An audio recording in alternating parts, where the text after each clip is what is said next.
Bismillahirrahmanirrahim. Dear students, Assalamu alaikum. Today our topic is exercise 1.3. Exercise 1.3 का question number 1 है हमारे पास. Verify the commutative law of union and intersection through Venn diagram. आज हम उसका third part करेंगे. Third part हमारे पास है, दो सेट्स हमारे पास है यहाँ पर C and D. C x such as x belong to n and 8 is less or equal to x, x is less than or equal to 18, and d is equal to y such that y belong to n and 9 is less or equal to y, y is less or equal to 19. ये हमारे पास दो sets और हमने verify करवाना है. Verify the commutative law of union and intersection of the following sets through Venn diagram. ये हमारे पास question number 1 की स्टेटमेंट. तो हमारे पास सेट्स जो हैं ये है हमारे पास C आ जाएगा x such that x belong to n and 8 is less or equal to x. अब 8 जो है ये शामिल है, इक्वलिटी ये बताती है कि 8 इस सेट में शामिल है. अब x जो है ये ग्रेटर देन है 8 से, x जो है ये ग्रेटर देन है 8 से और इक्वल भी है. तो इक्वल के लिए हमने 8 लिख लिया. जब ग्रेटर देन है तो ग्रेटर देन 8 से क्या होता है 9 10 11 12 13 14 15 16 17. अब 18 को हम देखेंगे, 18 जो है ये भी शामिल है क्योंकि इक्वलिटी यहाँ पर भी मौजूद है. जैसे कि D 9 10 11 12 13 14 15 16 17 18 और 19 ये सेट आ जाएगा हमारे पास D. अब हमने वेरीफाई करवाना है कम्युटेटिव लॉ ऑफ यूनियन को. फर्स्टली हम लिख लेते हैं यहाँ पर कम्युटेटिव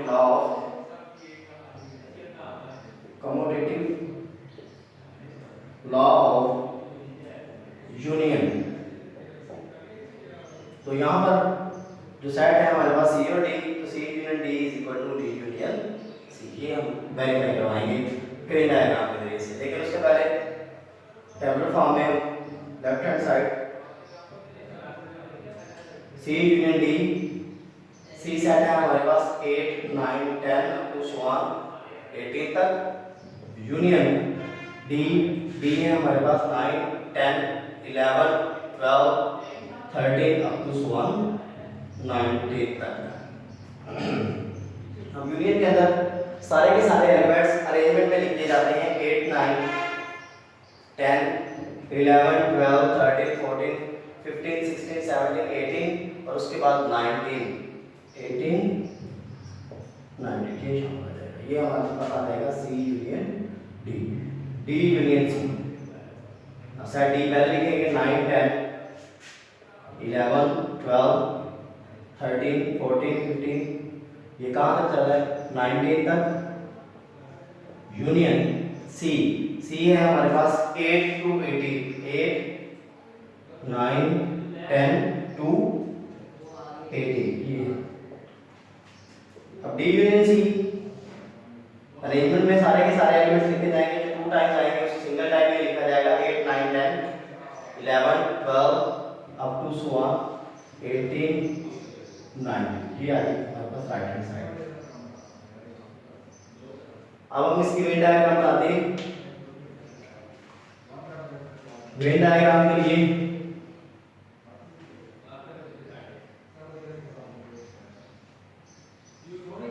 ये हमारे पास यूनिवर्सल सेट U.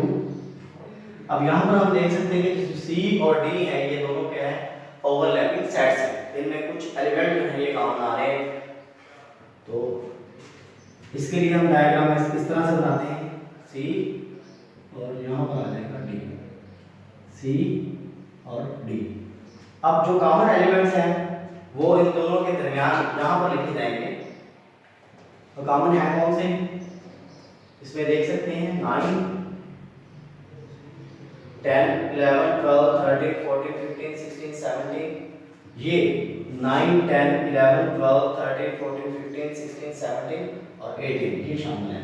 मीन 8 और 9 जो है 19 ये शामिल नहीं है. बाकी सारे के सारे एलिमेंट जो दोनों में कॉमन है. तो यहाँ पर हम लिख सकते हैं 9 10 अप टू 1 कहाँ तक 18 तक, ठीक है। उसके बाद सी के जो एलिमेंट्स रह गए 8, ये यहाँ पर आ जाएगा। डी में 19, ये यहाँ पर आ जाएगा। अब यूनियन के अंदर हम टोटल जो सेट्स होते हैं सबको कलर करते हैं यहाँ पर, तो ये सी कलर हो जाएगा,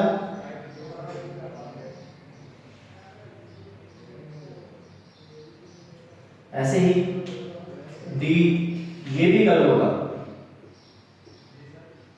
और इनका कॉमन रीजन जो होता है ये भी कलर होता है, तो ये आ जाएगा सी यूनियन डी। अब डी यूनियन सी, उसके लिए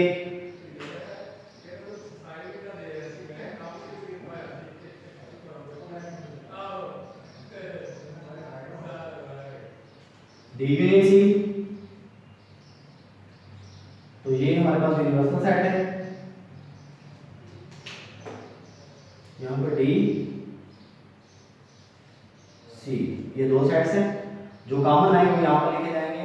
कॉमन क्या है हमारे पास 9 to 18, 9 to 18, 9 10 अप टू 18 तक ये कॉमन है।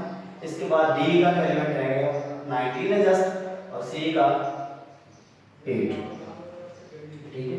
तो अब यूनियन में कलर कैसे करते हैं हम, तो कलर दोनों साइड्स को किया जाता है। यूनियन में सारे के सारे एलिमेंट्स आते हैं,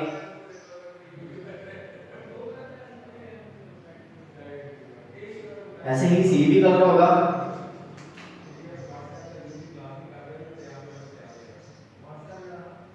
और इनका कॉमन रीजन जो है ये भी कलर होगा।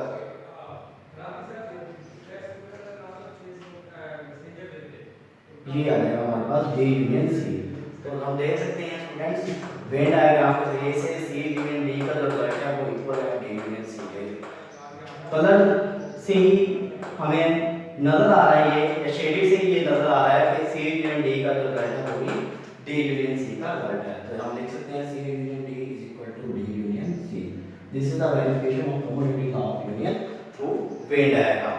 अब हम कम्युटेटिव लॉ ऑफ इंटरसेक्शन की वेरिफिकेशन देखते हैं।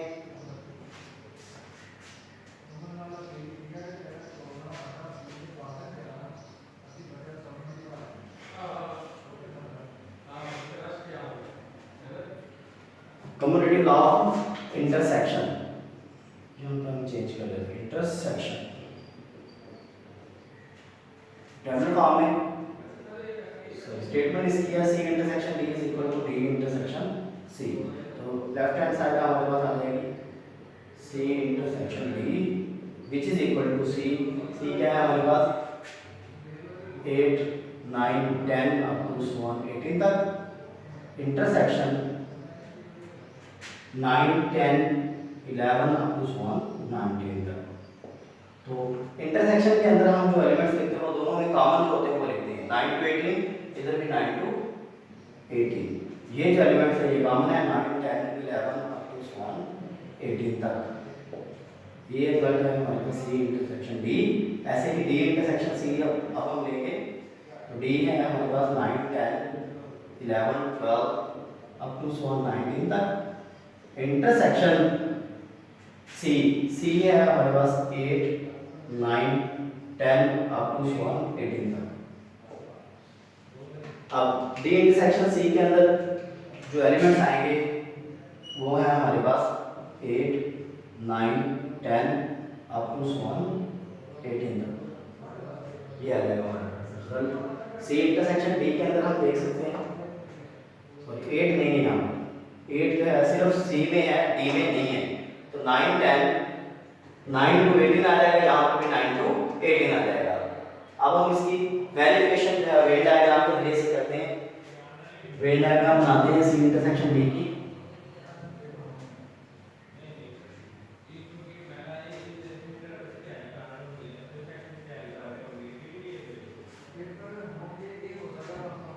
सी इंटरसेक्शन डी में सबसे पहले हमारे पास रेक्टेंगल, ये क्या है हमारे पास यूनिवर्सल सेट है यू। इसके बाद अब ये जो दोनों साइड्स हैं ये ओवरलैपिंग साइड्स हैं। ओवरलैपिंग साइड्स के अंदर हम वेन डायग्राम कैसे बनाते हैं, ये आ जाएगा हमारे पास सी और ये आ जाएगा डी, सी और ये डी। अब इन दोनों के अंदर जो कॉमन एलिमेंट्स हैं वो यहाँ पर लिखे जाते हैं। इनके कॉमन रीजन में लिखे जाएंगे। सी इंटरसेक्शन डी जो है हमारे पास ये आ जाएगा 8 जस्ट सी में रह जाएगा। इसके बाद 9 to 18 जो है ये कॉमन है 18। इसके बाद डी में जो है ये जस्ट 19 ये रह जाएगा। अब सी इंटरसेक्शन डी में हम कलर कौन सा रीजन करते हैं जो दोनों में कॉमन होता है। कॉमन रीजन हम देख सकते हैं यहाँ से कि जो कॉमन रीजन है हमारे पास वो है 9 10 18 ये वाला जो रीजन है ये कॉमन है। ठीक है। अब राइट हैंड साइड में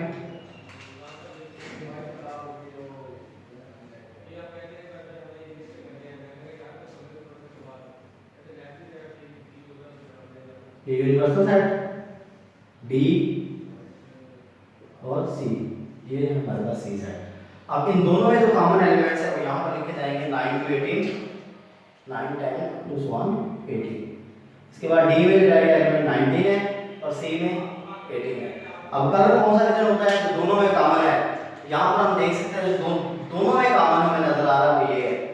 ये वाला रीजन जो है दोनों में कॉमन है 9 तो ये है हमारे पास डी इंटरसेक्शन सी।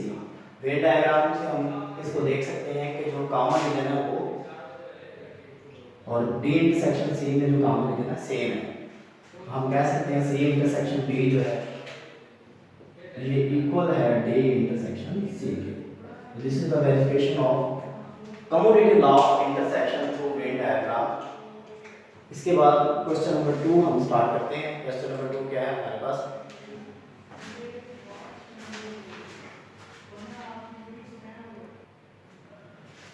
जी स्टूडेंट्स क्वेश्चन नंबर 2 जो है हमारे पास copy the following figures and shade according to the operation mention below.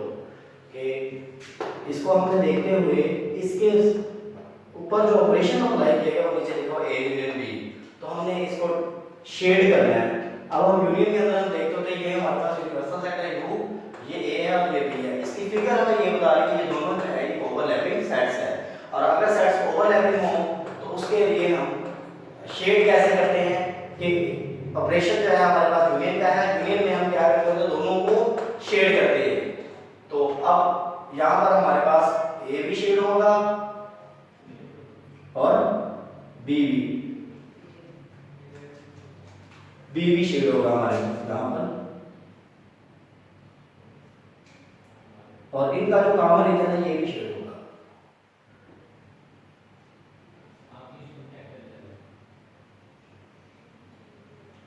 अब इसको टोटली कलर कर देते हैं कि कैसे ये होगा हमारे पास। तो इसके लिए ए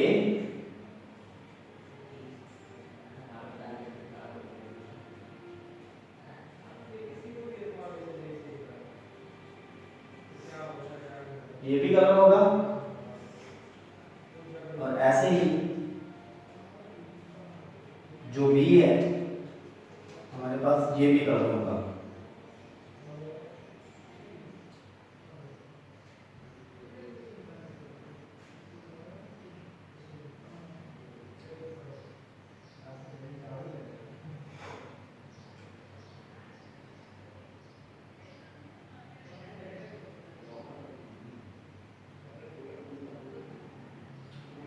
जी स्टूडेंट्स ए यूनियन बी के अंदर हमने देखा कि ए और बी ये जो दोनों हैं ये दोनों शेड होंगे और इनका जो कॉमन रीजन है इसको मैं डिफाइन कर देता हूँ ये भी शेड होगा। इनका जो कॉमन रीजन है ये भी शेड होगा। मींस टोटल जो सेट्स है ये शेड होंगे। ये आ जाएगा हमारे पास ए यूनियन बी। अब हम देखते हैं you union A. You union A, you का यूनियन ले रहे हैं ए के साथ तो ए ये भी कलर होगा।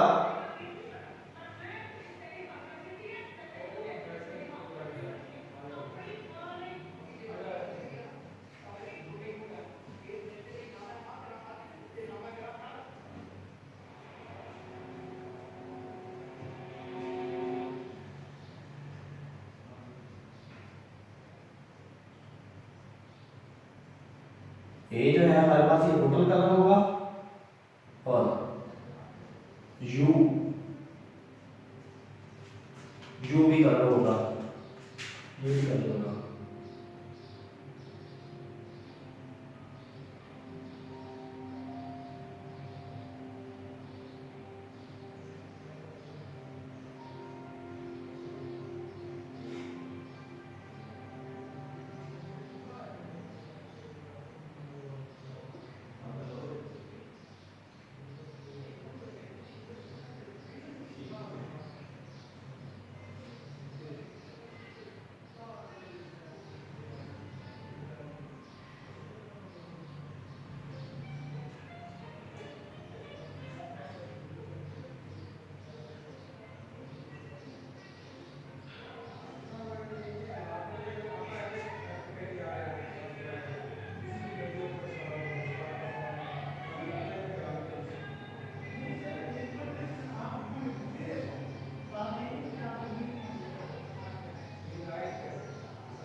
ये हमारे पास हम देख सकते हैं कि यू और ये भी कलर है और ए ये भी कलर है।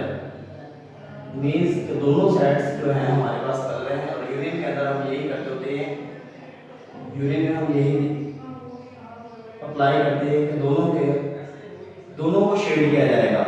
यू यूनियन ए में यू भी शेडेड है और ए भी शेडेड है, मीन्स दोनों को शेड किया गया, तो ये हमारे पास आ जाएगा यू यूनियन ए। अब हमने ए का ही यूनियन लेना है ए के साथ, जब ए का यूनियन लिया जाएगा ए के साथ तो ए जो है यही कलर होगा जस्ट।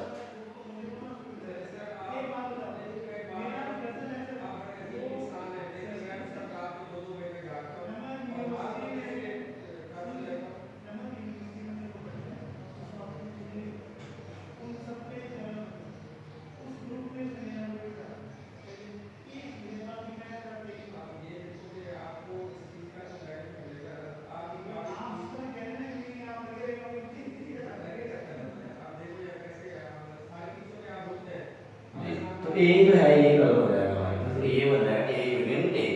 अब हमने देखना है ये जो हमारे पास ऑपरेशन है, तो ये ऊपर इसके अंदर जो ऑपरेशन है हमारे पास वो है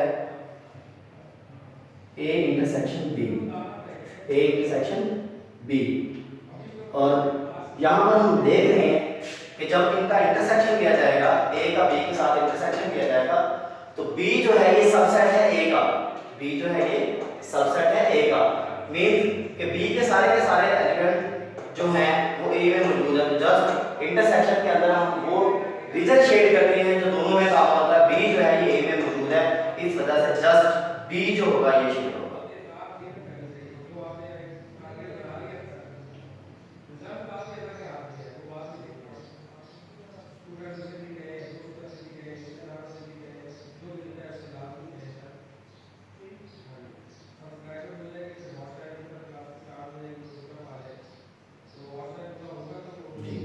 जस्ट बी जो है ये शेड हो जाएगा।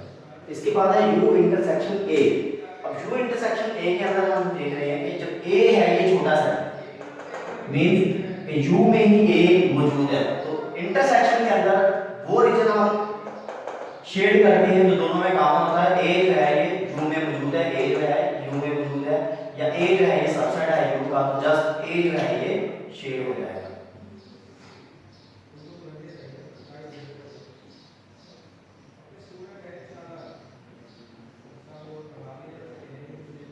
जस्ट ए जो है ये शेड हो जाएगा।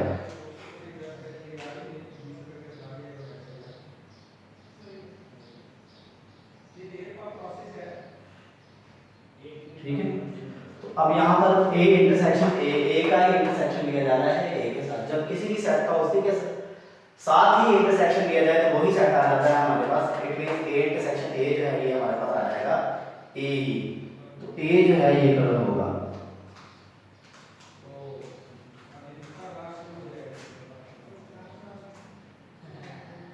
ए जो है ये हमारे पास कलर हो जाएगा, ये बन जाएगा A intersection A.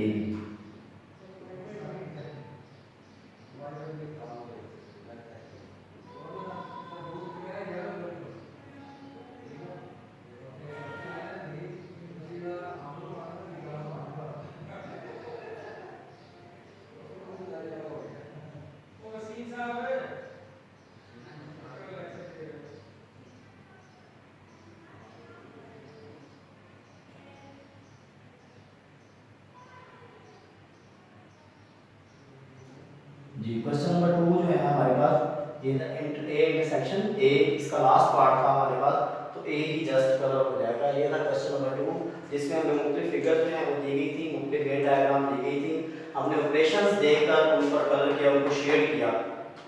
Thanks students.